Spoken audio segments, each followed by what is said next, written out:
Well, hello and welcome. Welcome to my world. This is Cedrick LaFleur. I am your host tonight. Welcome to Talk Leadership with Cedrick. You know, everybody needs a little TLC. And I'm excited to be here with you today. You know, Talk Leadership with Cedrick is where we focus on leadership and personal growth with business leaders, educators, and local thought leaders. Our goal is to introduce our audience to leaders who are making an impact with innovative ideas. You know, our guiding leadership principle is the law of contribution, which says growing yourself enables you to grow others. You know, you can't give what you don't have. So first you must grow yourself in order to grow others. And that's really what we focus on. And that's what we're looking to focus on tonight. You know, every week I like to do a proper introduction of my guests. And tonight is no different. I want to do a proper introduction of my guest. And my guest name tonight is Miss Pam Gaskin. So welcome, Pam, to the show. Thank you. So let me give you a little bit of background on Ms. Gaskin. Pam serves as a managing partner for Think IT Services, LLC. Think IT Services assists clients with sustainable solutions to secure corporate data, enable business recovery, maintain business operations, and address regulatory requirements. Pam has over 30 years of experience in the sales management, contract development, negotiation, and business process analysis. Pam earned her bachelor's of arts degree from the University of Texas at Austin and completed an executive education at the University of Michigan School of Business. She holds certification as a certified information systems auditor. She's a Six Sigma, a lean Six Sigma green belt, and information technology infrastructure library specialist. Pam is a former member of the board of directors for the Houston League of Women Voters, where she has been an active member for over 25 years. She is the founding member of the graduate chapter of Alpha Kappa Alpha Sorority Incorporated, you know, that pink and green, in Missouri City, and served as the president and president of the charitable foundation. A charitable foundation organized by the chapter. She is committed to working to ensure that the arc of the moral universe continues to bend toward justice for all, and to ensure that all eligible citizens participate fully in all aspects of democracy. So welcome, Ms. Pam Gaskin, to the show. Thank you. Thank you so much, Cedrick. Yes, I am so excited that you're here with us, and I want to. I'm looking forward to the conversation, and I want to welcome. I got friend requests and different things from people that know you, I'm sure. They wanted to tune into the show today, so I'm welcoming them as well to talk leadership with Cedrick, and let's have a good conversation. If you have comments, you can put them in the. Put them in the comments and we'll see them. We'll put them up on the screen. If you have a question, then post that as well. We look forward to having you join in. So, I read your bio and to give our audience a little bit about you, but, people also want to hear directly from you. So tell our listeners a little bit about your journey to leadership. And I know you said, hey, I'm retired now, but tell us, what was your career when you were working? Well, it was a long and interesting career. I actually believe in reinventing yourself before that word became popular. I actually started out right out of college at Foley's department store in their executive training program. Oh, wow. I was training to be a buyer, and 2 years later became one of the first two female African American buyers at Foley's, and as a matter of fact, in the entire federated system. That job was the foundation of what I learned about working and being successful, because the one thing that I learned was to always have a sense of urgency. It just, you can't wait to do things. Well, following that, I went to work for the telephone company, and that I stayed there through divestiture and went to AT&T and retired from there as a district sales manager. I had people in 4 states, a big organization of about 600 people. It was quite challenging. So I learned a lot about how to motivate people in my 26 years with the phone company. I stayed retired for 2 years, got bored. Some friends of mine had gone over to work for KPMG, and they said, hey, they're going to start a practice over here. So come on over and help us do this telecom practice. So I did, stayed there 10 years, retired, and 2 of the guys and I who had worked together at the phone company and then at KPMG, we formed our own consultancy. And we've been chasing, we chased the jobs and got a lot of them. We did jobs for Walt Disney Company, for Garmin. We had Fortune 500 clients. And we just decided to shut it down because we're all in our 70s. And we said we were tired. So we shut it down in December. Okay, all right. So you shut it down in December, and you said so we're retired now, and now we're just going to go to Maui and lay on the beach. Is that what it is? No, you know, I'm a hardworking sister. I'm never going to just sit down. So now I'm doing the things that I enjoy doing, because that's one of the fruits of having a good, successful career. You at some point, if God blesses you with good health and the ability to continue to help others, that's what you do, because he still has that work for you to do. Yes, absolutely. I agree with that. So give us the area that you're really focused in on now, and why is that so important to you? Well, I am going to spend a good part of the rest of my life, as long as I can, working to ensure that people vote, understand why they're voting. I'm going to be active in educating voters, registering voters, and making sure that everyone who is eligible to participate can participate.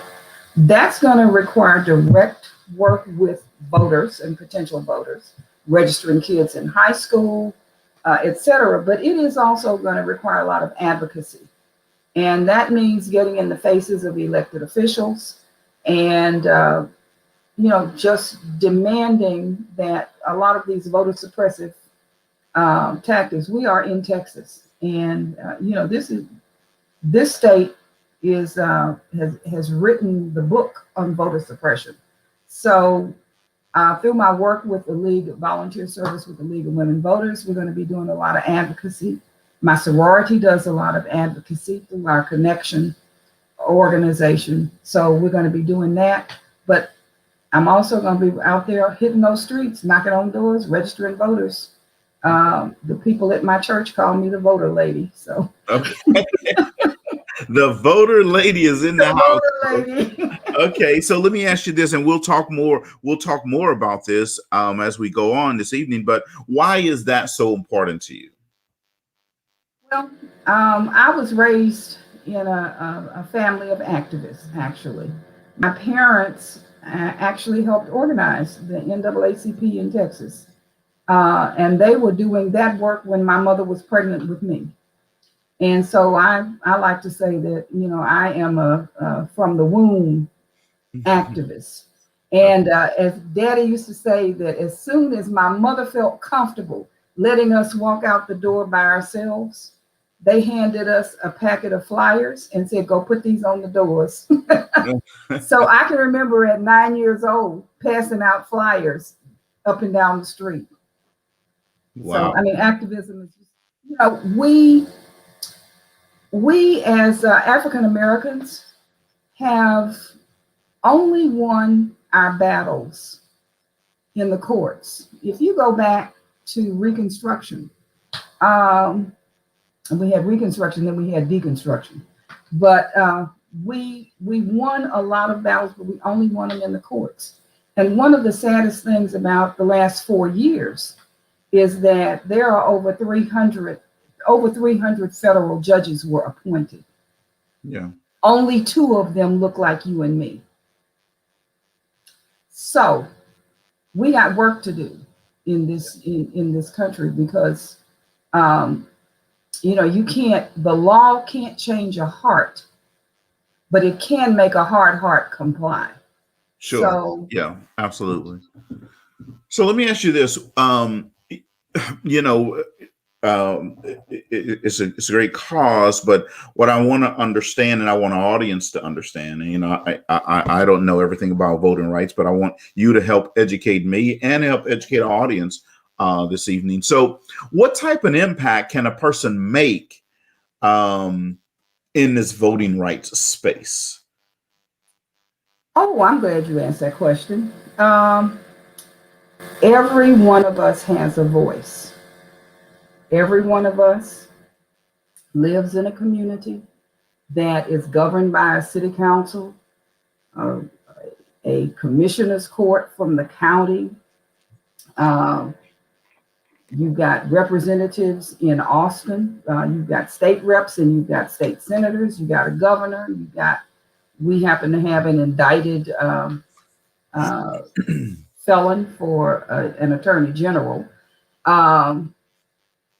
But you can use your voice to call, write, demand. What you can also do is, I'm asking people this year to go get deputized to register people to vote. And this doesn't mean that you have to go participate in the big voter registration project. You go get deputized to vote, so that when somebody moves into the house down the street from you, you go down there and make sure that their voter registration is changed and you register them to vote. If you know kids of your friends who are in high school, who are turning 18 years old, you make sure that they get registered to vote. And if you are a deputized volunteer voter registrar, you can do that. You don't have to wait for somebody else to do it.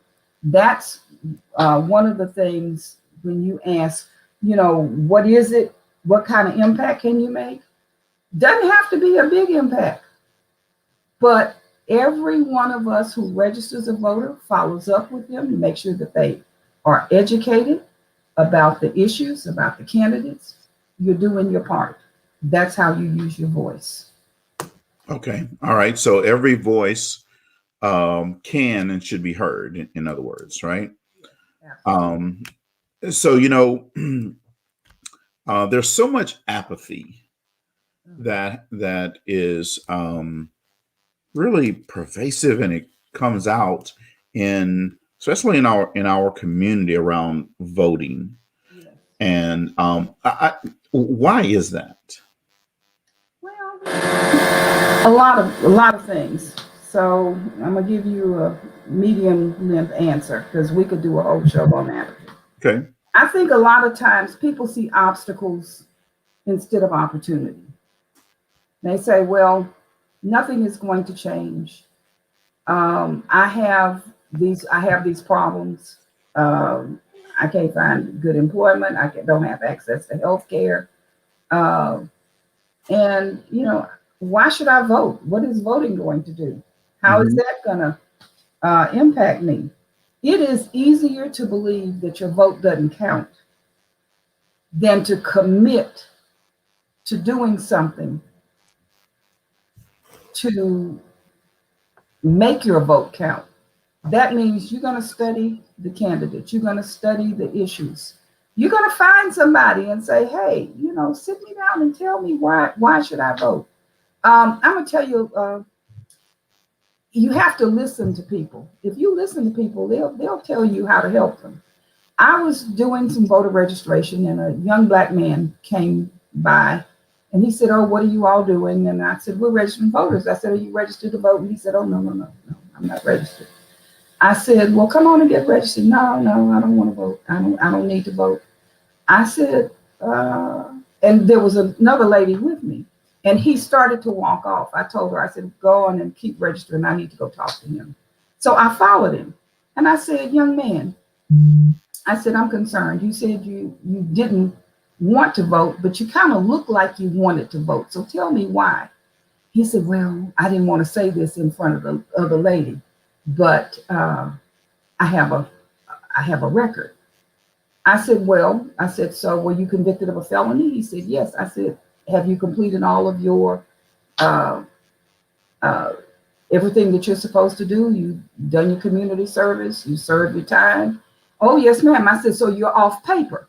He said, oh, what's a lady like you know about off paper? I said, oh, yeah, I know about off paper.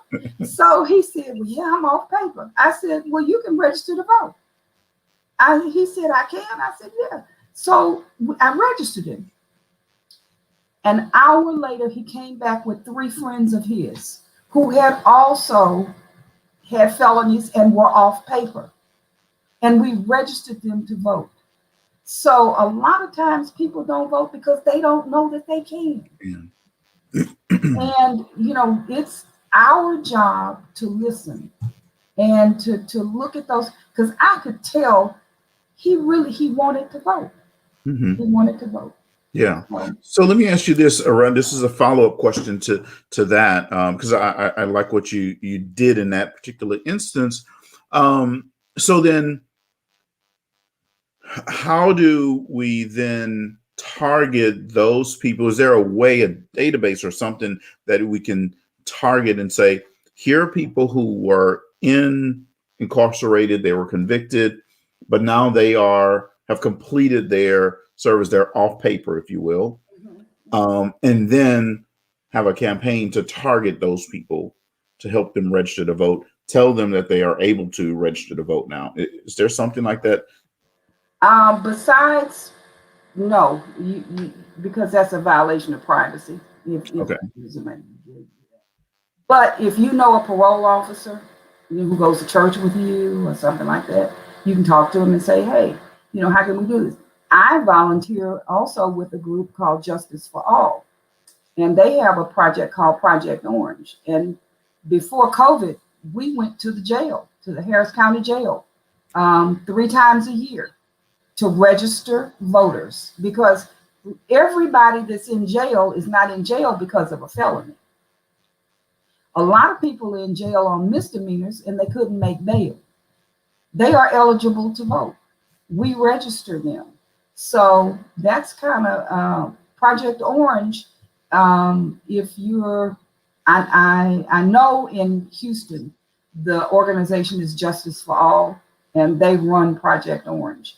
So, but no, there's not a database where you can go. But when you make your announcements in your church and in your civic organizations, you always, when we do voter education things, that is one of the things we always cover.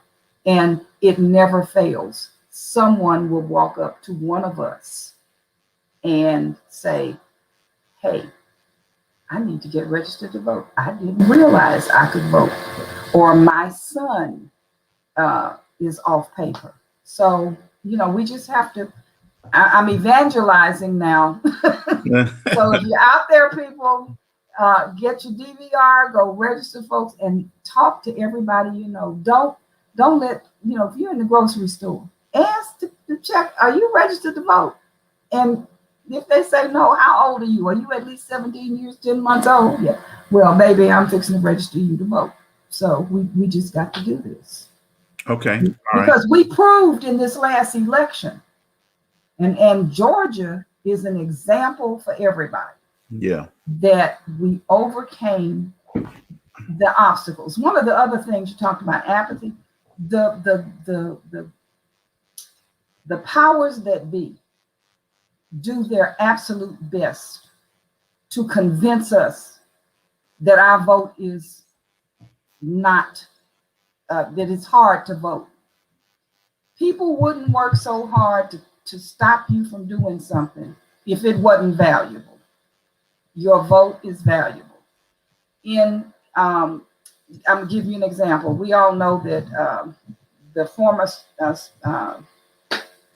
leader of the Senate, Mitch McConnell from Kentucky. Yeah. 5 years ago, Kentucky had 2,700 voting locations in the general election. This past year in November, Kentucky had 225 voting locations Oh, in wow. the entire state. Louisville is the blackest town in Kentucky. 600,000 people. They had one ONE vote center for the entire city of Louisville. That's voter suppression. That's voter suppression. Wow. That is amazing. So it's awesome work that you're doing. What gets you excited and makes you smile first thing in the morning? Well, if I don't have to look at these wrinkles in this face.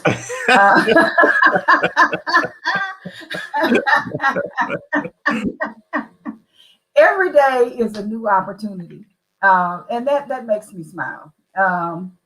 It's just, sometimes, your joints hurt and I get up, I try to walk 4 or 5 miles a day, walk the kinks out. But every day is an opportunity to do something for somebody.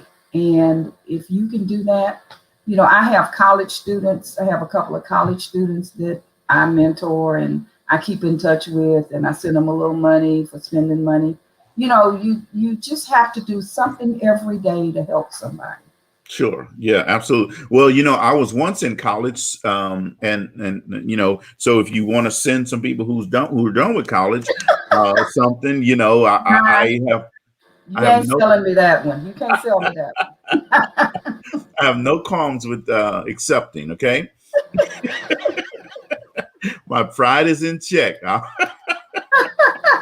I'll take all donations. Oh, that's right. You ain't too proud to beg. Yeah, exactly. I'll put it toward a master's degree or something. Oh, all right. Let me know. You're Okay. going to have to show me your registration, though.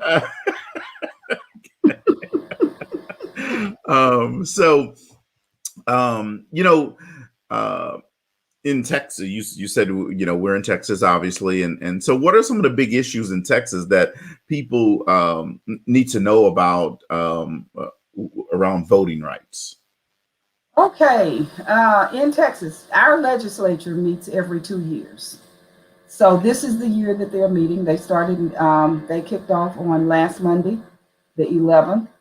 And there are over 1,000 bills that are already filed. A lot of those bills have to do with restricting voting rights. For example, there is one, I've just talked about how we want people to get to be deputy voter registrars. Yeah. But they want to cut that out. They don't want deputy voter registrars in Texas anymore. They want the Secretary of State's office to be responsible. And if you want to register to vote, you have to send your information to Austin. And if you have a question, you have to call their office. Now, the Secretary of State's office is not going to have enough people to answer questions. This is to make it hard to vote so that people say, it's not worth it for me to go through all this. So that's one of the bills. They've got another one that they want to, you're in Houston, right? Yes. Last year, the Harris County clerk, who is just a dynamic young man, and he was in that field, he was a placeholder in that role. But he decided to do drive-through voting, early voting. People didn't have to get out of their cars because of COVID. Well, that got shut down. He had several drive-through places. And the Republicans said, hey, it's too many folks driving through, too many wrong color people voting. So they stopped that. So they now have bills in this session that are going to limit the way counties can administer elections. And it's all designed so that fewer people, so that it's just hard to register to vote. They want to make it hard to register to vote, and they want to make it hard to vote. I call it, instead of the people selecting their representatives, the representatives are selecting their voters. Yeah. And this year is a big year all over the country, but especially in Texas. This is, we're doing redistricting. And see, redistricting is a direct output. Everything is tied together. And I also volunteered last year working the census. The census Every 10 years, you get to redistrict because based on the census, you get additional seats in Congress. Texas is supposed to get 3 additional seats in Congress. Our largest increase in citizenship is Black and brown people. So you would think that those 3 seats would be designed for Black and brown people to hold because we have a representative government. But no, you've heard of gerrymandering. Mm-hmm. They're going to do a little more of gerrymandering. Okay. I live in Fort Bend County. It's a big county land-wise. There is a precinct, a commissioner's precinct that goes from Katy damn near to Galveston. I mean, and if you know anything about the Texas map, it looks like a finger. It just kind of rolls right along through Fort Bend, and then it goes down Highway 6, and it's almost to Manville. So, all of these things have worked to suppress. They're making restrictions on county elections offices as to how they want to do away with ballot by mail.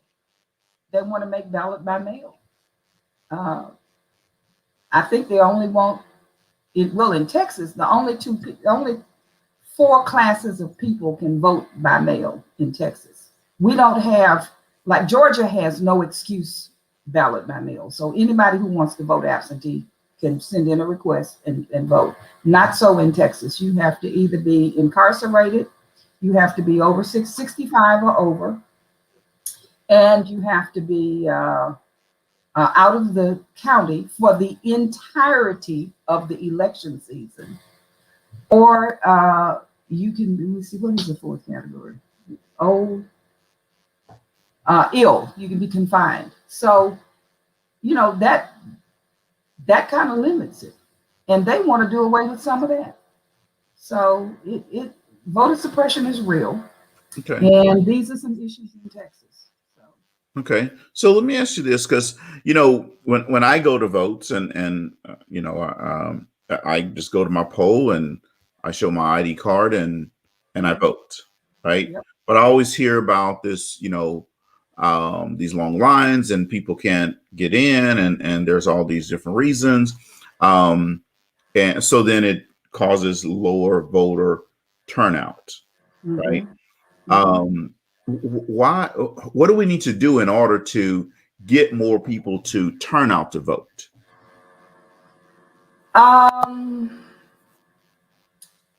People need to know, they need to connect a reason that they personally should vote.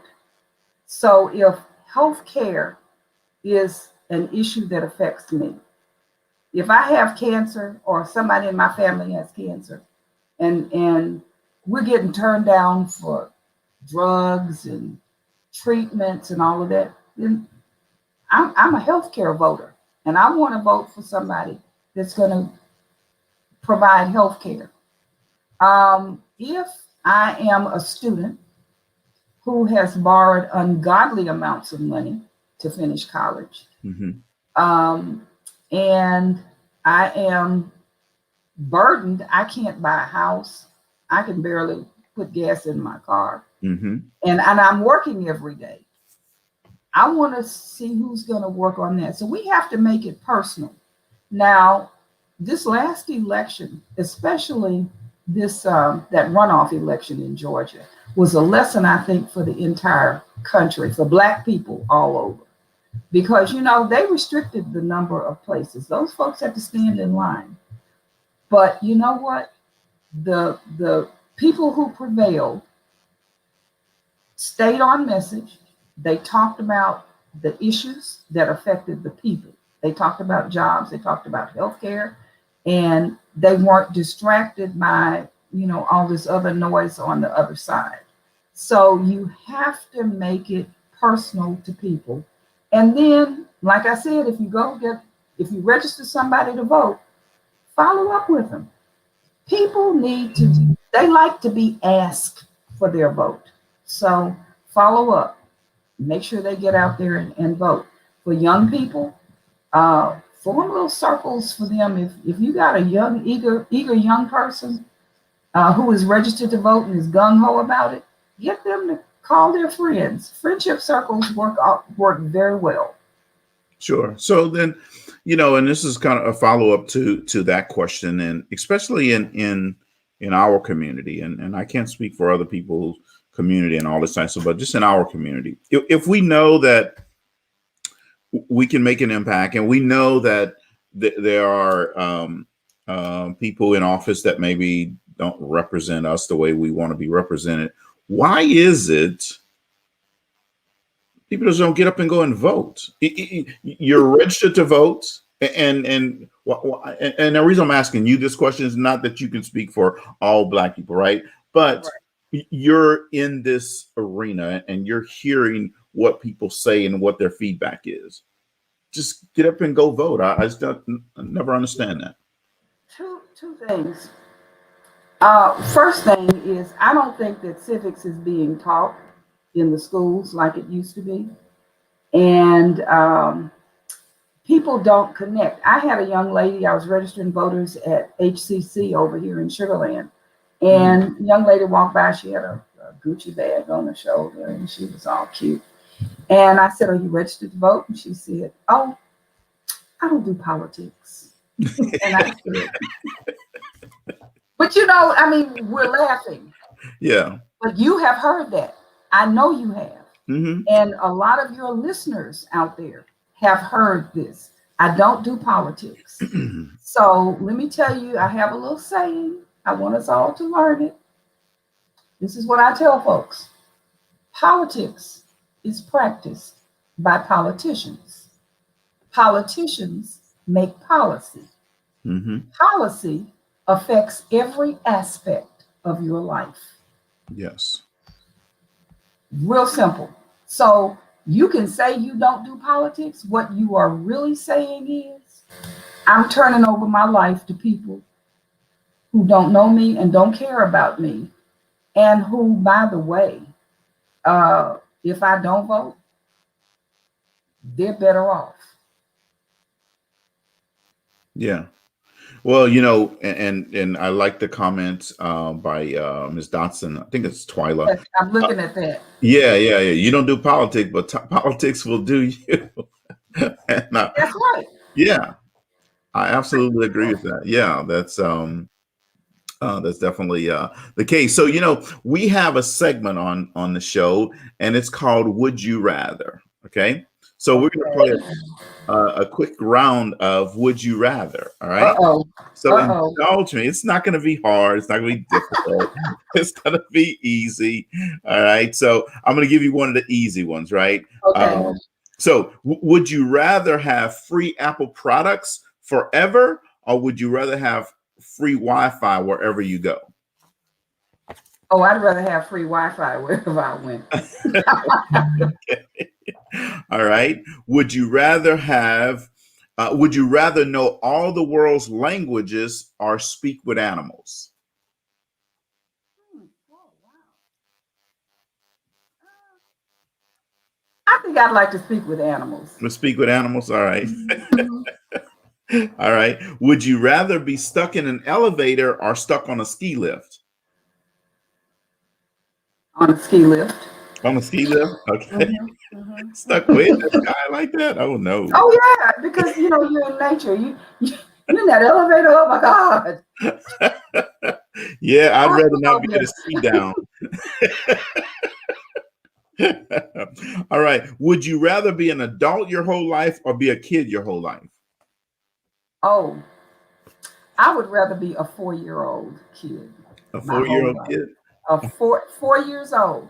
Very specifically, why do I want to be a 4-year-old? Yeah. At 4 years old, your only problem is if somebody's going to make you take a nap. You can kind of motivate on your own, but 4 years old, you can talk, you can understand, you can play.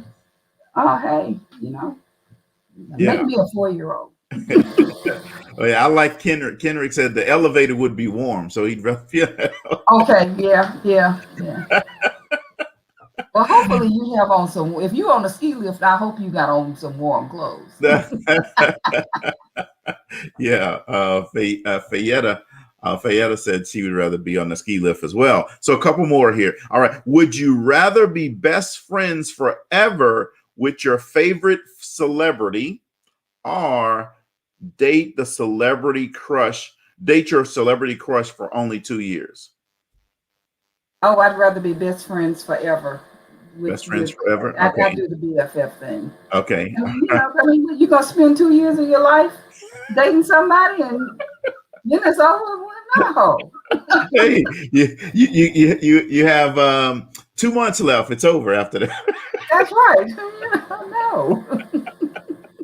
All right. The last one that I ask everyone. Would you rather have $1 million in Amazon gift cards or $100,000 in real money? Give me $100,000 in real money. Okay. All right. And if I had the smarts and could get with the smart people, I can turn it into $1 million. So Okay. I All right. don't want to be restricted to buy from Amazon. No. Okay. Hey, you buy everything on Amazon anyway, so give me the million and let me just. I love these questions, Cedrick. Everybody wants that big smile coming to their house every day. That's right. That's right. Well, thank you. I try to add a little bit of extra energy to the show, and I never tell the guests about it till they get here, so they don't be thinking into it too much. Awesome. Well, so what's been your biggest challenge that you face in fighting this for voter rights? On both sides, apathy. We've talked about it. Apathy. Apathy. When you're advocating, trying to get some change. Do we have a little time? I want to share Sure, something that happened absolutely. this last election season. Yeah. I had been going down to commissioner's court and calling the commissioners about voting locations, early voting locations, because this county just wasn't doing it. And I had been just pounding on them. So I put out all their phone numbers. I said, call your county commissioner. So I get a call on a Tuesday, and I was going to do a radio show that afternoon. I get a call on a Tuesday morning from the county, and they say, Pam, we are going to do 4 early voting locations per precinct, per commissioner's precinct. And Pam, please tell your people to stop calling my phone. Yeah. So I said, great. So I'm all happy. So I'm getting ready to do a show on another station. And that afternoon, and the producer calls me an hour before I'm going on. She said, have you seen what the governor did? And I said, no, what did he do? She said, he just issued a ruling that there can only be 1 location per county. So we had a win in the morning and a gut punch in the afternoon. But that's how it works. Now, did that stop me from advocating? No, because I'm advocating now with this county. And I do want to say something else. The reason we need to educate our people, I had the opportunity to work on the ballot board for Fort Bend County. The ballot board, these are is equally divided between Democrats and Republicans. The ballot board verifies signatures and prepares mail-in ballots to be counted. So we verify, and we work in teams. I was absolutely floored when we started opening the ballots to see the number of ballots where people only voted for president. They did not vote down ballot.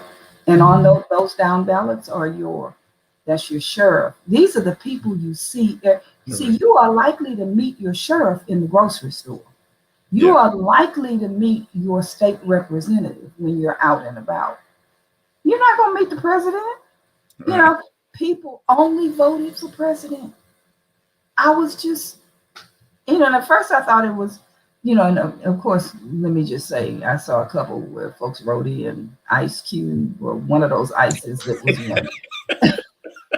I'm mad about that too. But then I said, well, it's their vote and they can do what they want to do. If they want to throw it away, that's fine. Wow. Yeah, that is unfortunate that people do that, and they they think the president race is the only one that they should vote for. It's the big race. That's I'm going out for the big race, and that's pretty much it. And those people, that person is not going to impact their lives on a daily basis consistently, where those other ones, those local races, will. When young people tell you, oh, it's not important, I'm like, you know what? District attorneys are elected. Those are the people who decide whether to charge a trigger-happy policeman, whether to charge a criminal, whether to charge a Black man with this type of felony, and a white man who did the same thing with a misdemeanor. So when you vote, that district attorney is important. It's important. So, that is politicians doing policy. And that's one that, like Twyla Dotson said, that policy will do you. Right. So, yeah, absolutely. So, leaders come in all different styles and packages and with different strengths, right? And whether you're talking about political leaders, you're talking about leaders in business, you're talking about leaders in civic or social organizations. What are some strengths? Give us 2 or 3 strengths that you think leaders should have. Leaders should have good listening skills. That's critically important because people will tell you how to lead them if you listen to them. Mm-hmm. Leaders also understand that you can't lead everyone. You can't use the same tactics and techniques with everyone. Some people need to be pushed, other people need to be pulled. A good leader will recognize what it's going to take to get the most out of someone. So you got to be able to listen. Then you have to be sensitive to we used to call it social styles. We've all had people that we all would love to lead a team where everybody was self-motivated, understood deadlines. Right. I love that. But you get the most satisfaction as a leader out of taking that low performer and working with them because, they may be low performing, not because they're unwilling, but because they're unable. And you can teach ability. Now, you can't teach willingness. I've had some really bright people who just weren't willing. You can't do a thing with that. Right. But if you can teach ability. And if you keep your mind open, instead of just saying, oh, that's a deadbeat, my greatest satisfaction as a manager and as a leader has been when I have had someone who was a marginal performer and I worked with them. And guess what? They turned out to be, they weren't at the top of the class, but they got awards. So, you listen and let them tell you how they want to be led. Awesome. I really like that. And in that same vein, leaders ask great questions. Mm-hmm. Right. So what's a question or a couple of questions that you have asked or someone has asked you and you said, wow, that's a great question? Well, Cedrick, you ask great questions too. So some of these questions you've asked me today, I'm writing these questions down. But my favorite question is, what would you do if there were no restrictions on you? What would you do? And it's not so much the question, it's the answer you're going to get. Because it will tell you what people that answer will tell you what motivates them. Because if you ask me what would I do if time and money were no object, I'd be a librarian. I don't even want to be the head librarian. I want to be the librarian in charge of the history department. Because you know what? You can read all those books. And, I'm telling you now that, the ability to read and learn is important to me. So, if you ask people and they tell you, the answer is more important to me than the question. Sure. But I've had great questions asked. You've asked some today. So, Well, thank you very much. I try to ask good questions. Sometimes I get it right. Sometimes, I may not get it right. So let me ask you this. So you're sitting at home. No one else is at home. It's just you and your four walls. What dessert are you going to eat? Oh, that's easy. Bluebell pralines and cream ice cream. Okay. All right. That's a good one. So what's your favorite sports team? Oh, I don't have one. Well, I guess UT baseball. UT baseball. University of Texas baseball. Mm-hmm. Okay. All right. Okay. All right. Well, we always take applications for new Steelers fans every year. So you're more than welcome. Well, now, I do like the Steelers, though. Okay. I like the head coach. Why does everybody always say that? They say, I like the head coach, but with his hat on. Yes, that's right. That is funny. Yeah, people say that all the time. Well, that's awesome. So only a couple of more questions here. So, what would you say has been the best thing that's happened to you this year? Oh. And I know we're early in 2021. So no diggity, no doubt. Inauguration Day, January 20th. My soror, my sister, Kamala Harris, just shattered a glass ceiling. And and they've got a team. She and Joe, they have a team, I believe, that is going to absolutely do the best they can for this country. I mean, it's like my pastor preached a sermon Sunday, and he started it out with before he came up, they played "What's Going On" and Marvin Gaye, and this is the 50th year of that song. By the way, that song came out in 1971. And I told him, I said, but I've been playing What's Going On for 4 years. My song starting Inauguration Day is I'm going back to 1969, The Fifth Dimension. Okay. Let the sun shine in. Okay. All right. Well, that's good. That's good. I was 2, but okay. But that's the best thing that's happened to me this year. Okay. Well, that is awesome. So my last question for you is, if there was a book that was written about you, what would the name of the book be?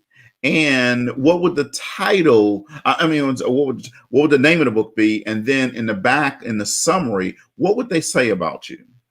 Oh my goodness. The Power of Forgiveness, of Self-Forgiveness would be the title. The Power of Self-Forgiveness. Okay. Power of Self-Forgiveness. Because we can't move forward until we forgive ourselves. We can't depend on others to forgive us. We all make mistakes. We have all made mistakes. We have to forgive ourselves and keep it moving. Now, what would they say?